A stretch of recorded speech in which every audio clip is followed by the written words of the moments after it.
Alright guys, it's Bailey Horror here. Welcome to this game called Serena. It's a point and click. Let me turn this down a little. It's a point and click, starts with no description or anything like that. It seems like a relatively quick game, so I figured I'd go ahead and Sometimes, when I make a great effort, I can remember her scent, the sweetness of her breath. Serena. I figured, like, it seemed like a relatively quick game because it's just a point and click. It's free, I believe. Her photo's right there. Maybe I could have another look. Chill, I'm talking, damn.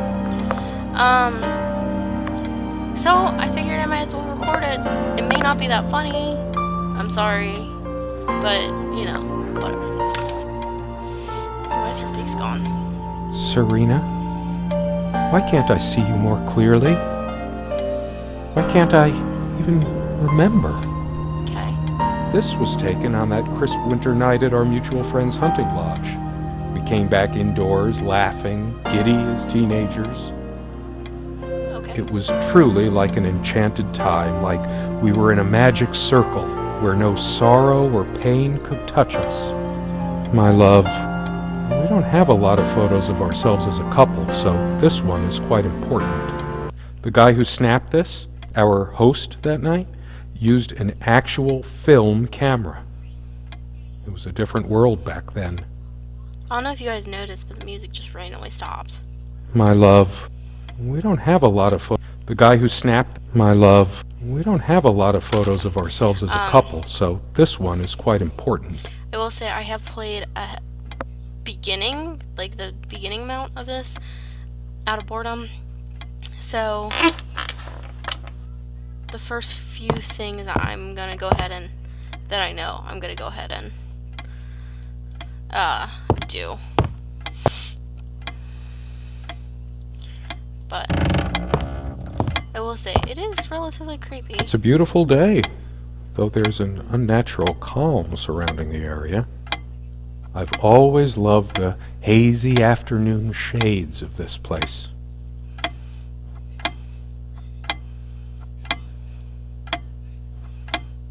There's a strand of blonde hair in the comb.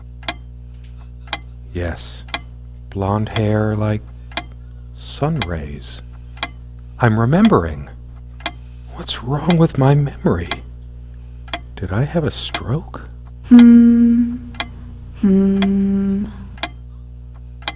She also had a brush, but I can't see it anywhere, nor some of her other personal items.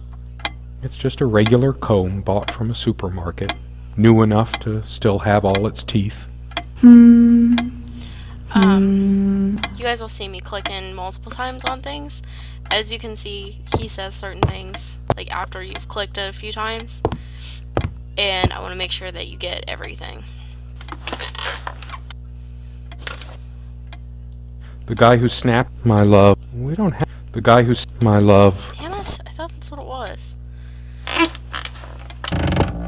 Apparently I didn't play it enough. She made this with her own hands. She was really good. Look what I made, hun, in case we ever need to sweep something under the carpet. See the pattern of yellow squares? It's from this rug I remembered from my nursery. I must have been like 3 or 4, but it always stuck. No trap door under there. I always resisted the temptation to sweep things under there when it was my turn to tidy up. The rug's all crooked again. Can you help me straighten it out? No trap door under there. I always resisted the temptation to sweep things under there when it was my turn to tidy up. As you can see, like I said, I'm not going to be talking much because he talks, since it's a point and click. Hers. I used it too, when shaving. There's only an outhouse, and for some reason, whoever erected the rickety thing didn't think to include wall-to-wall mirrors, so... Should I dust for fingerprints? I might if I were in a detective story. After all these years, it permanently smells of her and her perfume. The last thing I need now is to see myself in the mirror. I must look awful. There's dust on this, too. It's everywhere. After all these years, it permanently smells of her and her perfume. They prevent my blood pressure from skyrocketing. Doctor, I'm generally not fond of taking medication. I find it hard to believe ingesting a few chemicals will do me much good in the long run. Don't forget your pill, hun. I know you'd rather not, but you know it's for the best. Beta blockers. I have high blood pressure. I'm only supposed to take these before meals. So, as we know at this point that the guy has high blood pressure, something's gone, like his wife is gone for some reason. These keys are for the cabin and the car. If the keys are here, does she have her spare? I should probably stay here in case she doesn't. Did she even have her own spare? We also have a key for the outhouse, but can't be bothered to keep it anywhere other than under that rock next to the thing. No one comes here anyway. We did have a night prowler once who left a mark inside the outhouse, but we rarely lock it anyway. I never noticed it before, but there's some rust on the ring. Should get a new one. Oh god. Dearest, how do I say any of this? I like your way with words, but if I don't write this, I don't know what I'll do. My life feels so unreal now, dreamlike, but wonderfully so. Let me try, even if clumsily. The hours I spent with you when we last met are precious to me. I was so lost such a short time ago. Everything seemed drained of color and feeling. I think we were meant to find each other, to bring meaning to our lives again, make sense of the confusion shrouding both of us. When we stepped into the crystal silence of the snowy woods, away from the chatter of the guests, all nature seemed expectant, as if holding its breath, witnessing a rare moment of something infinitely better than what life in the ordinary run of things has to offer. Do you remember how the light crust of the snow glittered in the reflected light of the country house? How the copse of trees in which we walked was haloed with a magical aura? I felt the chill of the night air, and you opened your coat and enfolded me in your arms, and we hugged tight, sharing the warmth, sharing the only thing any of us have to share on this earth when you think about it. And then you toppled us on the snow, you devil. We laughed and rolled around, my head already spinning from the wine and crisp, pure night air and the stillness all around. We lay back, and I gasped when I realized what I was seeing. The luminous starscape, like a vast velvet cloth sprinkled with powdered sugar, like it can only be seen in the countryside.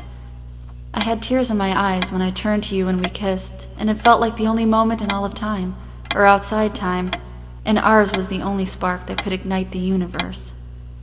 You gave me these moments. You complete me in ways I never knew to dream of. Let me be the one who makes sense of the confusion whenever you feel lost again. We can make our own world against the rest of the world if need be. Together we can silence all the demons, heal all the wounds. I love you. In eternity yours, Serena. I still can't understand. Even the features of her face feel hazy and distant, like remnants of a broken dream.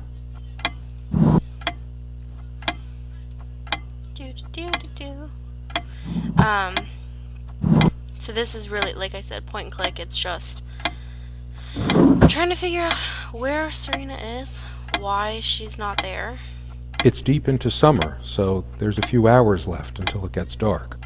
The sunlight is so bright here. In other circumstances, this would have been the perfect afternoon for us. The clock is a trophy from our flea market adventures. Chalk this particular purchase up to every cabin needs one. The ticking begins to feel homey after a while. The first night was a nightmare, though. Time never mattered much to us while we were hiding from the rest of the world here. As long as we were together and happy. The clock has always been rather autonomous. No matter how many times we've wound it up, it keeps going out of sync. Actually, I think it might have gone out of sync again. No trusting this clock. I wonder what time it is. As if it mattered. The clock has always been rather... Actually, I think... No trusting this clock. Okay. I wonder what time it is. As if it mattered. We used to keep a pitcher of water and a glass on this nightstand. But they're not here now. Unlike its sibling, this lamp would last for months. We brought the lamps with us when we got this place all those years ago.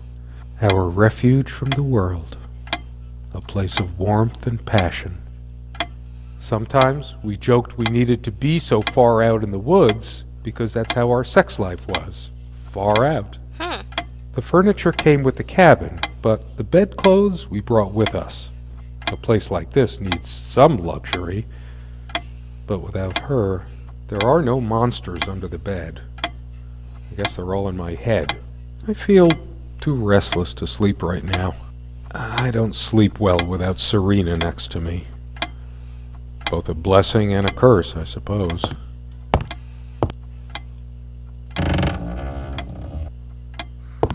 There we go. Quite a large armoire for our admittedly Spartan needs. She uses most. We all have our skeletons in the closet, but not Serena. She was perfect. I'm not sure why, but I don't feel like opening it. The sole thought of it drains what little energy I have left in me. Maybe later. There's nothing of interest inside the closet anyway.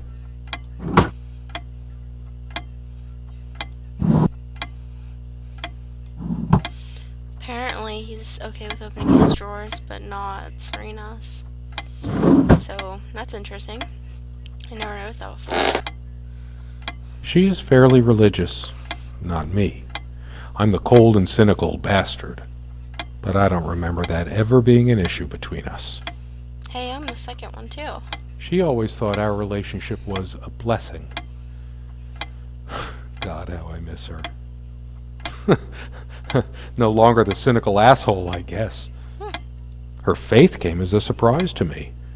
She was never prudish about sex, so I just didn't expect it. I guess people simply aren't that predictable. No, I don't want to read right now. Especially not a Bible. I have no need for the words in there. I don't feel like being admonished by a deity right now. No, I don't want to read right now. She adored all things of nature. I remember her long walks out in the woods. Curiously, we never brought many plants inside the cabin. We were surrounded by so many outside, I guess we were saturated by them. At least I was. Maybe I should have let her bring some plants inside. She liked them a lot. A plant is a plant. Beautiful to some, boring to others. I'm sorry, guys, if this is a little boring. She used to keep magazines, paperback novels, usual stuff on these nightstands when we were staying here. Trust me, it gets really good. Good night, love. She would always bring her reading material like I did. Why are these nightstands so empty? For some reason, light bulbs wouldn't last long in this lamp. I never looked into it. 2 days, 3 days tops, and bam, a brand new light bulb would burn out. Whenever her lamp didn't work, Serena would come by my side to read. A few moments later, she would lay her head down on my chest and fall asleep.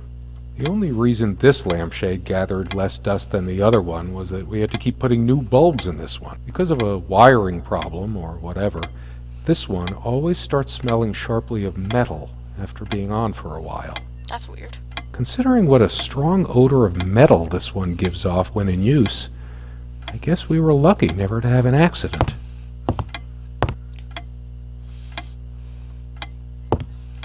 Like I said, sorry it's slow right now. It gets really interesting really quickly. Come, love, with peace in your heart, said Niamh of the ice-blue eyes. Blue eyes. It's based on an Irish folktale. Warrior poet O'Sheen goes to Tirnanog, a Celtic otherworld known as the Land of Youth and Promise. Niamh is of the Fey folk, the fair ones, fairies. Weird mix of doggerel and artistry. The elemental imagery is evocative, but the furniture came with the cabin. Considering how off the beaten path this place is, that helped make up our mind. There we go. We don't have a lot of photos of ourselves as a couple, so the guy who snapped this, our host that night, used an actual film camera. My love, we don't have a lot of photos of ourselves as a couple, so this one is quite important.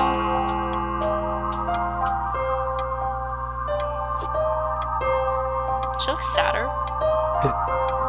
It's different. But that just... It can't be different. Am I going mad? She looks sadder. Somehow she looks sadder than I remembered. Could I really have been so wrong about that night? The guy who snapped this? My love, we don't have a lot of photos of ourselves as a couple, so this one is quite important.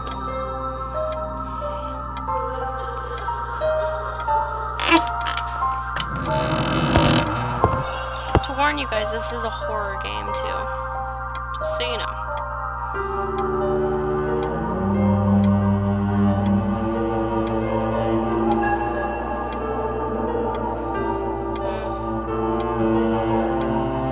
Without any activity, the corner feels cold and lifeless.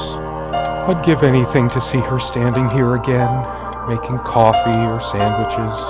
I made my own too, of course, but it just made me happy to see. When she was happy, she'd hum her favorite songs as she puttered around. I can't remember the last time.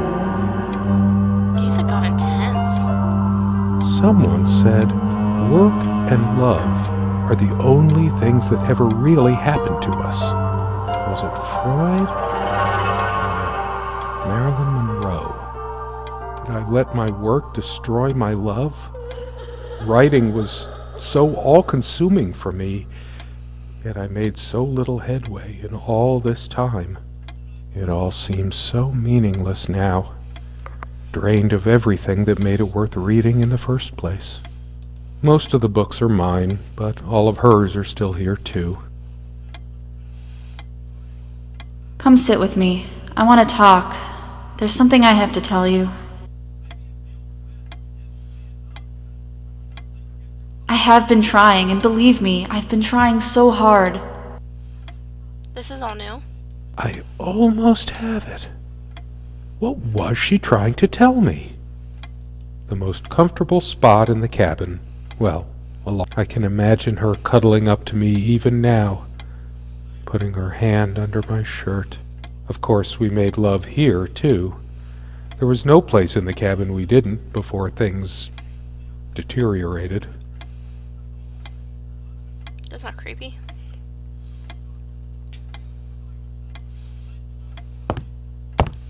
When did we let this window get so gunked up?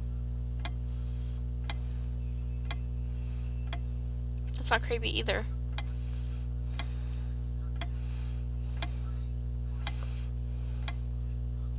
I kept saying I'd paint these chairs, add some color to this place.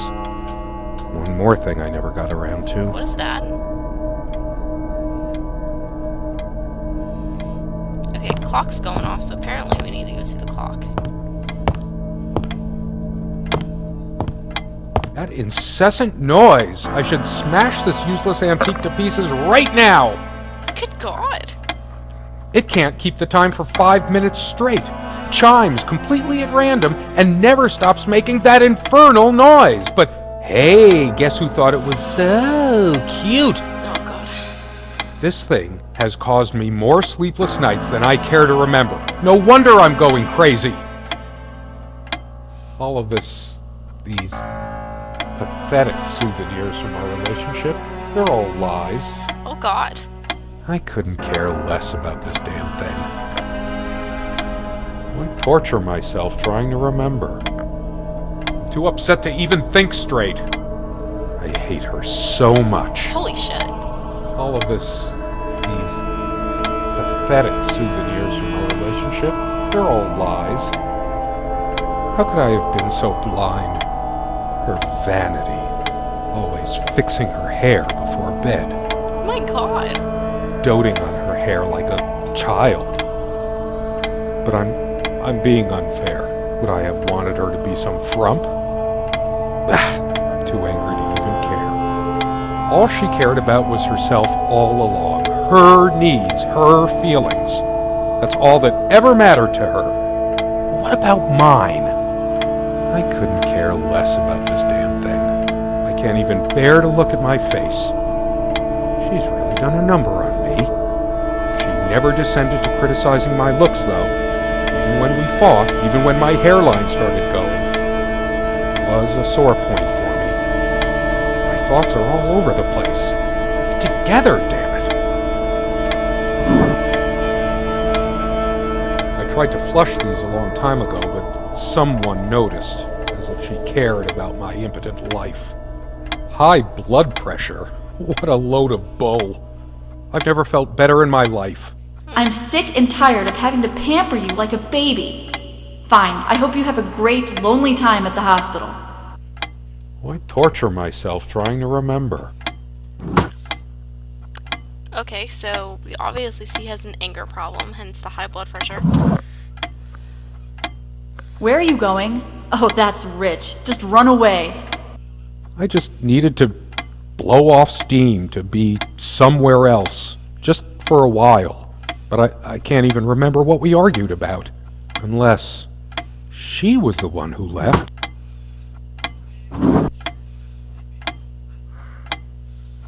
Okay, the letter's the same. And then there was nothing down here. Okay. See, now it's getting interesting. The stains on this bed suddenly make me mad. Angry, even.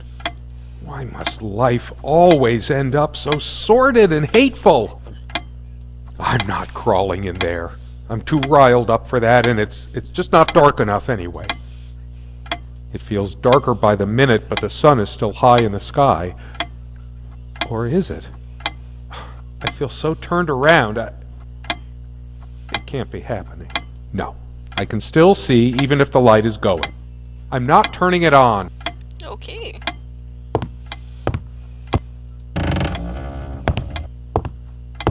I should tear all her filthy, disease-ridden clothes apart and burn them. Disease-ridden? Everything she wore, just to lure me in. Not even these violent impulses give me the strength I need to open the armoire. What is wrong with me?